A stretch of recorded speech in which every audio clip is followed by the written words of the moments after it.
আসসালামু আলাইকুম প্রিয় দর্শক, আসন্ন নির্বাচনে অনেক দিক থেকে এটা কিন্তু একটা অন্য আগের যে নির্বাচনগুলি ছিল তার চেয়ে একটা ব্যতিক্রমী নির্বাচন।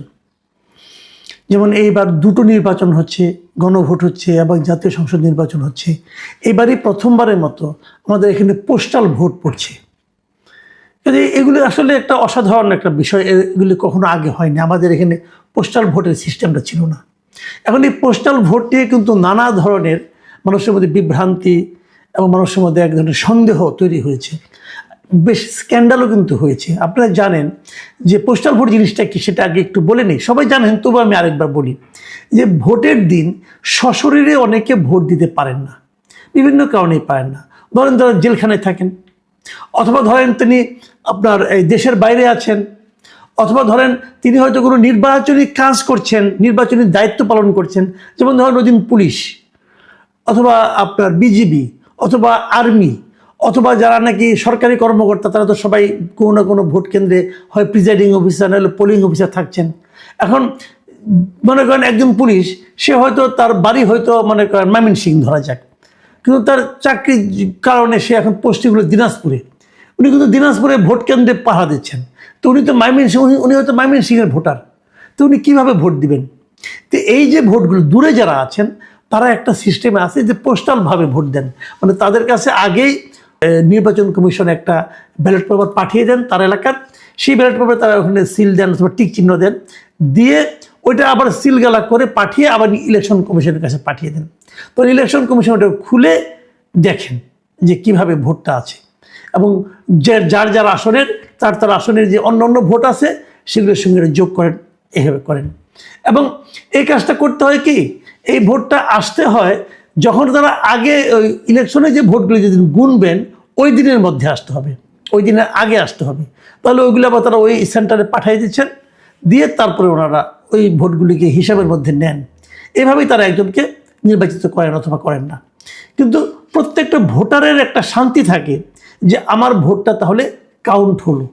এটার দাবিটা অনেকদিন আগের থেকে ছিল, কিন্তু এই দাবিটা এবারে প্রথম পূরণ হচ্ছে পোস্টাল ভোট। এখন বিদেশে যে পোস্টাল ভোটগুলো গিয়েছে, আপনারা জানেন এর মধ্যে বেশ এগুলো নিয়ে স্ক্যান্ডাল হয়েছে। একাধিক মধ্যপ্রাচ্যের একাধিক দেশে দেখা গেছে যেগুলো যার যার ঠিকানায় যাওয়ার কথা, কিন্তু তার ঠিকানায় আর পৌঁছতেছে না। পৌঁছতেছে এক জায়গায় পৌঁছছে, এক জায়গায় হয়তো 100-150 ভোট একটা ঠিকানায় গিয়েছে, ওখান থেকে যার যারটা নিয়ে যাচ্ছে, অথবা কেউ ওখানে বসে পূরণ করতে বলা হচ্ছে। কোনো একটা পলিটিক্যাল পার্টির যারা কর্মী হয়তো তাদের কাছে গিয়েছে। এই ধরনের নানা ধরনের স্ক্যান্ডাল কিন্তু আমরা দেখেছি। এর বাইরে আরেকটা যে কাজ ঘটেছে সেটা হলো দেশে যারা পোস্টাল ভোট পেয়েছে, যারা নাকি সরকারি চাকরি করেন, অথবা যারা সশস্ত্র বাহিনীতে চাকরি করেন, যারা পুলিশে চাকরি করেন, তো এরাও কিন্তু পোস্টাল ভোট দিচ্ছে। এদের কাছে অলরেডি পোস্টাল ভোট গিয়েছে। এটা কীভাবে গিয়েছে সেটাও আমি বলি। তারা আগে একটা অ্যাপ ছিল সরকারের, সেই অ্যাপের মাধ্যমে তারা ওই নাম নিবন্ধন করেছে। আগে এটার নাম ছিল পোস্টাল ভোট বিডি, এরকম একটা অ্যাপ তৈরি করেছিল। সেই অ্যাপের মাধ্যমে যার যার নাম রেজিস্ট্রেশন করার পর তারপর তাদের ঠিকানায় একটা করে ব্যালট পেপার গিয়েছে। আমার কাছে গত 2 দিনে বেশ কয়েকজন অভিযোগ করেছেন, যারা নাকি দেশের মধ্যে আছেন, অভিযোগ করেছেন যে তারা এই পোস্টাল ব্যালটটা নিয়ে বেশ টেনশনে আছেন। তো আমি বললাম, ভাই কেন, আপনার টেনশনটা কেন? তো ওনারা বললেন যে আমার কাছে যে কাগজটা, যে খামটা পাঠিয়েছে নির্বাচন কমিশনের পক্ষ থেকে, সেই খামের মধ্যে যে কাগজগুলো আছে সেগুলোর মধ্যে আমি যদি পূরণ করতে যাই তাহলে আমার পরিচয়টা প্রকাশ হয়ে যেতে পারে। তাহলে তারাকে আমি বলি তাদের কাছে কী কী পাঠানো হয়েছে। আমাকে 2 জন লোক অলরেডি পাঠিয়েছেন, তাদের পুরো ফর্মটা পাঠিয়েছেন, কিভাবে কি হয়েছে না আমি আপনাদের দেখাই। প্রথমে একটা খামের মধ্যে, নির্বাচন কমিশনের একটা খামের মধ্যে ওনাদের কাছে একটা ব্যালট পেপার গিয়েছে, মানে একটা খাম গিয়েছে। ওই খামটা খুললে পর তার ভেতর থেকে একটা আপনার একটু কালার, পিঙ্ক কালারের একটা ব্যালট পেয়েছে, এবং ওটার মধ্যে গণভোট লেখা। এরকম আপনারা দেখেন এই গণভোট, এখানে হ্যাঁ অথবা না লিখতে হবে। এখানে 4টা অপশন দেওয়া, প্রশ্ন দেওয়া আছে। এই 4টা প্রশ্নের একটাই হ্যাঁ হবে, অথবা না দিলে একটাই না দিতে হবে। না দিলে আপনি এগুলি একটাও পাবেন না, হ্যাঁ দিলে যেগুলো আপনি এর মধ্যে চান না সেটাও আপনাকে পাবেন, সব আপনি পাবেন। এগুলো গণভোটের ব্যালট পেপার। যাক, এটা নিয়ে অনেক আলোচনা করেছি, এটা নিয়ে আলোচনা করতে চাই না। তারপরে যেটা রয়েছে, যেটা ব্যালট পেপার রয়েছে, এই ব্যালট পেপারের মধ্যে আপনার এখানে উনি যে এলাকার আপনার ভোটার, সে এলাকার প্রার্থীদের মানে আপনার একটা প্রতীক আছে এবং নামও আছে।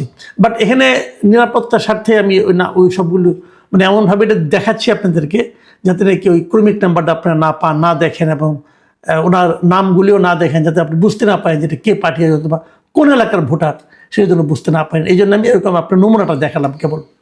এবং তারপর যেটা পেজটা আছে, এটাকে বলা হচ্ছে যে একটা মানে আপনার ঘোষণার মতো। এবং এটাই হলো গিয়ে সবচেয়ে বড় সমস্যা, যে কথাটা আমি বলতে চেয়েছি বারবার, যে এটা নিয়েই আমাদের ওই যিনি আমাকে এটা পাঠিয়েছেন তিনিও বলছেন, এটা হলো ভোটদাতা কর্তৃক একটা ঘোষণা। এটা ফর্ম নম্বর 8। এখানে যে ঘোষণাটা আছে এটাই হলো সবচেয়ে ভয়ঙ্কর। এখানে কি বলা হয়েছে সেটা আপনাদের আমি একটু পড়ে শোনাই। এখানে লেখা হয়েছে, আমি এত দ্বারা ঘোষণা করেছি যে উপরোক্ত নির্বাচনের এত এত এত ক্রমিক নম্বর সম্বলিত পোস্টাল ব্যালট পেপার এবং গণভোটের পোস্টাল ব্যালট পেপার যে ভোট বা দাতার নিকট প্রেরণ করা হয়েছে, আমি সেই ব্যক্তি। ওকে, বলতেছে আমি নির্বাচন কমিশন কর্তৃক প্রতীক বরাদ্দের পর আমার নির্বাচনী এলাকার প্রার্থী ও প্রতীক দেখিয়া এবং গণভোট সংক্রান্ত প্রশ্ন পড়িয়া সজ্ঞানে জাতীয় সংসদ নির্বাচন ও গণভোটের পোস্টাল ব্যালটের পেপারে টিক অথবা ক্রস চিহ্ন দিয়া কারো দ্বারা প্রভাবিত না হইয়া এবং গোপনে ভোটদান করিয়াছি, এই উনি ঘোষণা দিলেন। তারপরে উনি বলতেছেন যে আমি আরও ঘোষণা করেছি যে পোস্টাল ব্যালটে ভোটদানের উদ্দেশ্যে মোবাইল অ্যাপে নিবন্ধন করার পর আমি শুধুমাত্র পোস্টাল ব্যালটের মাধ্যমে ভোট প্রদান করিয়াছি বিধায় সশরীরে ভোট কেন্দ্রে উপস্থিত হইয়া ভোট দিতে পারিব না। এই বিষয়ে আমি এও সতর্ক আছি যে এই ধরনের কোনো চেষ্টা নির্বাচনী আইন বহির্ভূত বলে গণ্য হইবে।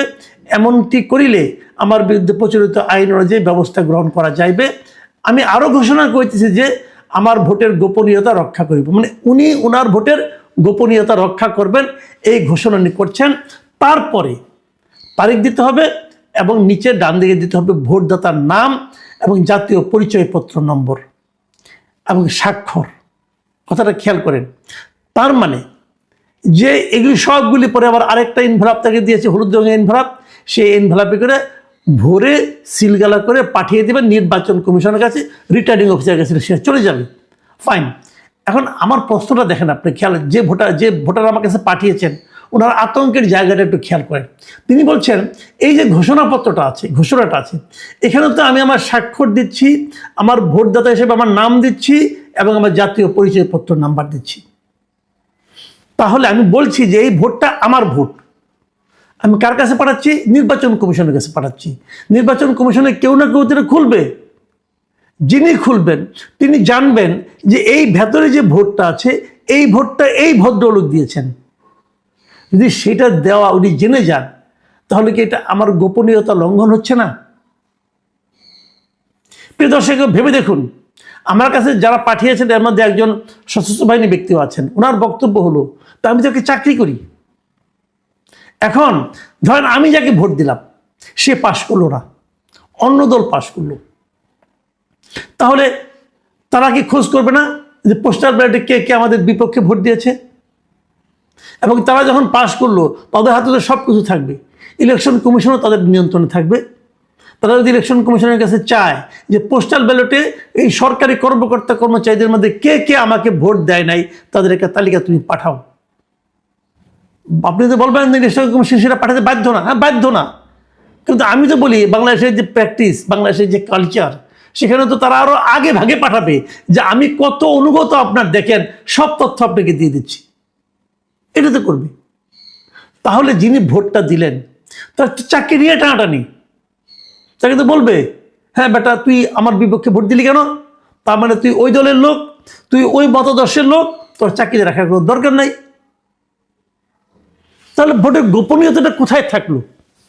এবং এই পোস্টাল ব্যালটের মাধ্যমে ভোট দেওয়াটা, প্রত্যেক লোক সে একটা ভোট দিতে পারলো, কিন্তু তার তো চাকরিটাই রিস্কে পড়ে গেল। মানে আমি বুঝতে পারি না, এটা কি নির্বাচন কমিশন ইচ্ছাকৃতভাবে করেছেন, নাকি নির্বাচন কমিশন এই কাজটা করেছে আনারই মতো না বুঝে? যদি না বুঝে করেন তাহলে এই অবুঝ নির্বাচন কমিশন তো একটা নির্বাচন করতে পারবে না। আর যদি ইচ্ছা করে থাকেন তাহলে তো এই পক্ষপাত দুষ্ট নির্বাচন কমিশন আমাদের জন্য একটা বিপদ। আমরা যাবো কোথায়? এরই মধ্যে আপনারা জানেন হা না ভোট নিয়ে কী কেলেঙ্কারি হয়ে গেছে। সরকার হার পক্ষে ভোট দেওয়া যারা মানুষকে প্রভাবিত করেছে, নির্বাচন কমিশন প্রথম কিছু বলে নাই, পরে বলে যে এটা নাকি দণ্ডনীয় অপরাধ। তো যারা দণ্ডনীয় অপরাধ করেছে তারাই তো আবার রিটার্নিং অফিসার। তো যে লোক এরকম অপরাধ করতে পারে, পক্ষপাতমূলক অপরাধ করতে পারে, তাকে আমরা রিটার্নিং অফিসার হিসেবে রাখেন কিভাবে? এই সমস্ত প্রশ্নের উত্তর কে দিবে? আমি মনে করি এই ধরনের যে ব্যালট পেপার, পোস্টাল ব্যালট, এই ব্যালট পেপারটা আমি মনে করি এখনই বন্ধ করা উচিত। কারণ যে ব্যালট পেপারের মাধ্যমে, যে সিস্টেমের মাধ্যমে ভোটারের গোপনীয়তা থাকে না। দেখুন আপনারা ভাবুন একবার, যখন আপনি ব্যক্তিগতভাবে যখন ভোট দিতে যান, আপনাকে কিন্তু মুড়িটা ছিঁড়ে আপনাকে দেওয়া হয়, যেটার মধ্যে আপনি সিল মারেন, ওটার আশেপাশে কোথাও আপনার নাম নাম্বার কিচ্ছু নেই। ওটা নিয়ে আপনি ব্যালট বাক্সের মধ্যে ঢুকাই দেন। ঢুকানোর পর আপনি নিজেও খুঁজে বের করতে পারবেন না কোনটা আপনার। ইলেকশন কমিশনও বুঝতে পারবে না আপনি কে কোন ভোট দিল। যেখানে এরকম গোপনীয়তা, সেই গোপনীয়তার কতটুকু এই পোস্টাল ব্যালটে রক্ষিত হলো? কিছুই হলো না। বরং পোস্টাল ব্যালটে আপনি ক্লিয়ার করে দিলেন যে এই ভোটটা আপনি দিয়েছেন এবং তা প্রমাণ থাকলো।